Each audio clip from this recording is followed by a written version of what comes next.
Posany fampalalam-baovao androany voalohan'ny volana novambra rehefa voalohan'ny volana novambra izay tokoa mofo dia andro natokana hatsiarovana ny olo-masina andro tsy fiasana ihany koa ary maro tamin'ny ireo fianankaviana ary moa tamin'ity androany ity no nanatitra tonga nanatitra fehezam-bonikazo ho an'ireo havany izay efa nody mandry.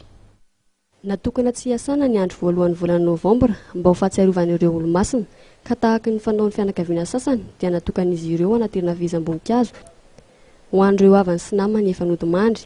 Izany dia mba natao mariky ny fahatsiarovana azy ireny tahaka ireo olona izay sendrana teny an-Janahary.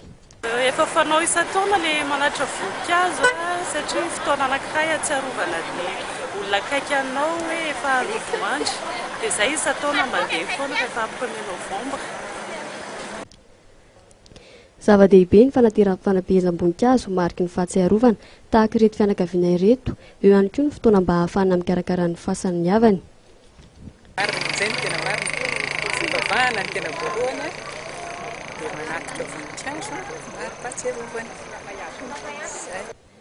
Ny fotoana tahaka izao dia fotoana natokan'ireo olona sasany mba hanararaotana ampidirana vola ao an-tokantrano ihany koa. Maro amin'ireo tonga nanatitra fehezam-bonikazo no manakarama olona mba hanadio ny ivelan'ny fasana na handoko izany. Miazo manana asa hafa any ivelany any miasa any nosy avakatrany zao dia isaky ny ohatr'izao zany hoe fitony ohatr'izao dia mba mijanonjanona kely eo. Fa raha hoe eto foana ianao tsy mafena